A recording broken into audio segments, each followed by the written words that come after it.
Welcome back to my YouTube channel Andhra spicy food. ఇవాల్టి వీడియోలో నేను చేయబోయే రెసిపీ వెజిటేబుల్ బిర్యానీ ఎలా ప్రిపేర్ చేయాలో చూపించబోతున్నాను. వీడియోని ఎక్కడా స్కిప్ చేయకుండా లాస్ట్ వరకు చూడండి. నా వీడియో నచ్చినట్లయితే ఒక లైక్ చేయడం మాత్రం మర్చిపోవద్దండి. ఇంకా ఎవరైనా నా ఛానల్ను సబ్స్క్రైబ్ చేసుకొని వాళ్ళుంటే తప్పకుండా సబ్స్క్రైబ్ చేసుకోండి. ఇక లేట్ ఎందుకు, వెజ్ బిర్యానీ ఎలా ప్రిపేర్ చేయాలో చూద్దాం రండి. ఇక్కడ నేను వెజిటేబుల్స్ అన్నిటినీ బిర్యానీ కోసం ముందుగానే కట్ చేసి పెట్టుకున్నానండి. ఇప్పుడు స్టవ్ ఆన్ చేసుకొని కొద్దిగా మనం తీసుకున్న రైస్ని బట్టి ఆయిల్ని వేసేసుకోవాలండి. ఇప్పుడు కొన్ని స్పైసెస్ని వేసేసుకుంటున్నాను.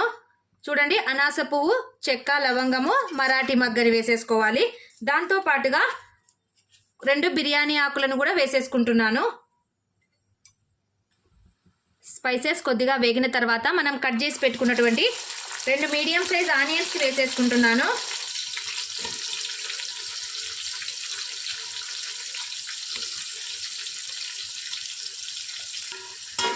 ఆనియన్స్ని బాగా గోల్డెన్ కలర్ వచ్చే వరకు వేపుకోవాలండి.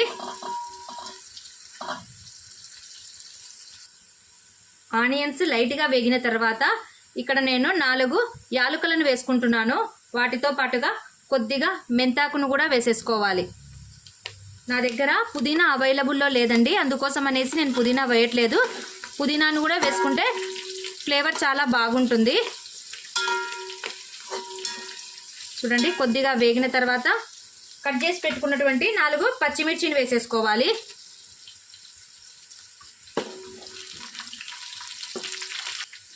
ఆనియన్స్ గోల్డెన్ కలర్లోకి వచ్చేసాయి కదా. ఇప్పుడు నేను 2 స్పూన్స్ అల్లం వెల్లుల్లి పేస్ట్ వేసుకున్నానండి. ఇందులోకి నేను కొత్తిమీరని కూడా యాడ్ చేసుకున్నాను, అందుకోసం అనేసి పేస్ట్ గ్రీన్గా కనిపిస్తూ ఉంది.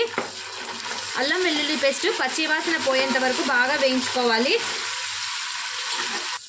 అల్లం పేస్ట్ బాగా వేగిన తర్వాత మనం కట్ చేసి పెట్టుకున్నటువంటి వెజిటేబుల్స్ని వేసేసుకోవాలి. నేను ఇక్కడ క్యారెట్, బీన్స్, బఠానీలు, నెక్స్ట్ వచ్చేసి కొద్దిగా క్యాప్సికమ్,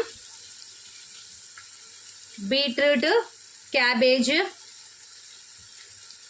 కొన్ని ఆలుగడ్డలను వేసేసుకుంటున్నాను. మన దగ్గర ఏ వెజిటేబుల్స్ అవైలబుల్లో ఉంటే అన్నీ వేసుకోవచ్చండి. వెజ్ బిర్యానీలో వెజిటేబుల్స్ ఎంత ఎక్కువ వేస్తే బిర్యానీ అంత టేస్టీగా ఉంటుంది. ఇప్పుడు వీటన్నిటిని ఒక 2 నిమిషాలు మగ్గనిద్దాము. వెజిటేబుల్స్ మగ్గడం కోసం టేస్ట్కి తగినంత సాల్ట్ వేసుకోవాలి. వీటితో పాటు 1 స్పూన్ పసుపును వేసేసుకుంటున్నాను. కొద్దిగా మిర్చి పౌడర్ని యాడ్ చేసుకోవాలండి. అలాగే 1 స్పూన్ ధనియాల పొడిని కూడా వేసేసి కొద్దిగా మగ్గే వరకు దీన్ని అలాగే వదిలేద్దాము. మసాలా అంతా వెజిటేబుల్స్కి బాగా పట్టుకోవాలి.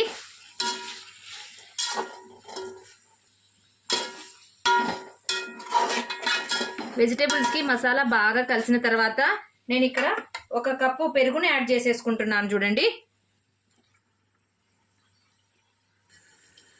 పెరుగు వేసిన ఒక 2 మినిట్స్కి నేను కట్ చేసి పెట్టుకున్నటువంటి 2 మీడియం సైజ్ టమోటాలను వేసేసి బాగా ఒకసారి కలుపుకొని ఒక 5 నిమిషాలు వీటిని అలాగే మీడియం ఫ్లేమ్లో ఉడికించుకోవాలండి. వెజిటేబుల్స్ని మనము హాఫ్ బాయిల్ చేసుకుంటే చాలండి. ఇంకా వీటిలో వాటర్ వేయాల్సిన అవసరం లేదు, ఆటోమేటిక్గా మనము పెరుగును యాడ్ చేసాం కాబట్టి ఇందులో వాటర్ ఉంటుంది. ఇప్పుడు వీటిని 5 మినిట్స్ అలాగే వదిలేద్దాము. ఒకసారి చెక్ చేసుకుందాము. చూడండి, మనం వాటర్ వేయకుండానే ఇందులోనికి వాటర్ వచ్చేసాయి.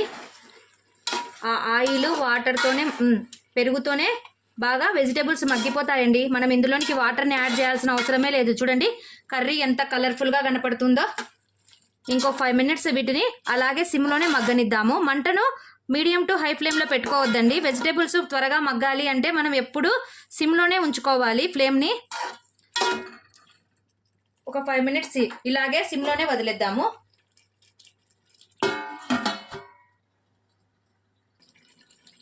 %50 వరకు వెజిటేబుల్స్ కుక్ అయిపోయాయండి. ఇప్పుడు మనం ఇందులోనికి వాటర్ని యాడ్ చేసుకుందాము. ఏ కప్పుతో అయితే మనము రైస్ని తీసుకుంటామో దానికి డబల్ వాటర్ని వేసుకోవాలండి.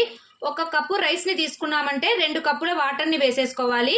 ఇప్పుడు నేను తీసుకున్న రైస్ను బట్టి వాటర్ని వేసేసుకుంటున్నాను.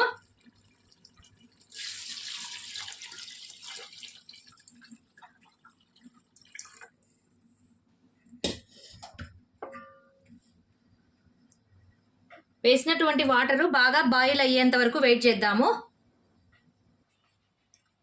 వాటరు బాయిల్ అవ్వడం స్టార్ట్ అయిపోయిందండి. ఇప్పుడు మనము కడిగి పెట్టుకున్నటువంటి రైస్ని ఇందులోనికి వేసేద్దాము. నేను ఇక్కడ రైస్ని హాఫ్ అన్ అవర్ ముందే నానబెట్టి పెట్టుకున్నానండి. రైస్ ముందుగా నానబెట్టడం వల్ల స్మూత్గా ఉంటుందండి బిర్యానీ. ఇప్పుడు ఇందులోనికి రైస్ని వేసేసుకుంటున్నాను.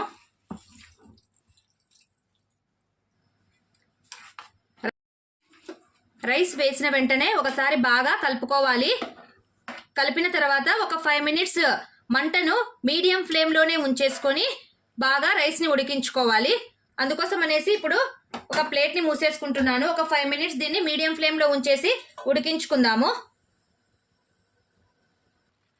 రైస్లో ఉన్నటువంటి వాటర్ అంతా 70% డ్రై అవ్వడానికి వచ్చేసిందండి. ఇప్పుడు ఇందులోనికి నేను లెమన్ జ్యూస్ని యాడ్ చేసుకుంటున్నాను. 3 నిమ్మకాయలను నేను జ్యూస్ తీసి పెట్టుకున్నాను. వాటితో పాటే కొద్దిగా ఒక 2 స్పూన్స్ నెయ్యిని యాడ్ చేసుకుంటున్నాను.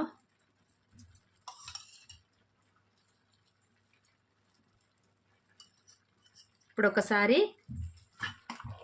దీన్ని బాగా కలియబెట్టుకోవాలండి.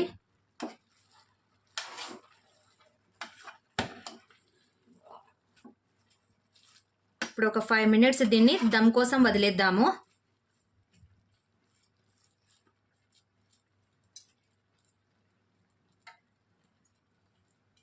లైట్గా కాస్త కొత్తిమీరను యాడ్ చేసేసుకుంటున్నాను.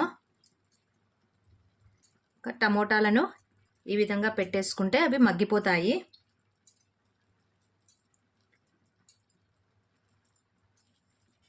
ఒక 5 మినిట్స్ దీన్ని దమ్ కోసం అలాగే వదిలేద్దాము.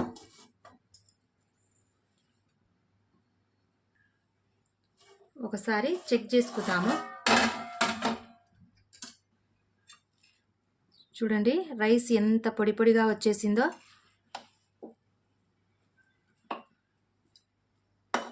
రైస్ కూడా చాలా డ్రై అయిపోయిందండి. ఒకసారి కలియబెట్టేసి ఇంకా సర్వ్ చేసుకోవడమేనండి. చూడండి రైస్ ఎంత పొడి పొడిగా వచ్చేసిందో చూడండి.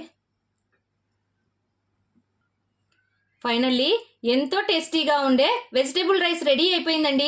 మీరు కూడా ఈ రెసిపీని తప్పకుండా ట్రై చేయండి. నా వీడియో నచ్చినట్లయితే లైక్ చేయండి. మీ ఫ్రెండ్స్ అండ్ రిలేటివ్స్కి షేర్ చేయండి. మరిన్ని సింపుల్ అండ్ టేస్టీ రెసిపీస్ కోసం నా ఛానల్ను సబ్స్క్రైబ్ చేసుకోవడం మాత్రం మర్చిపోవద్దండి. Thank you for watching. Take care. Bye.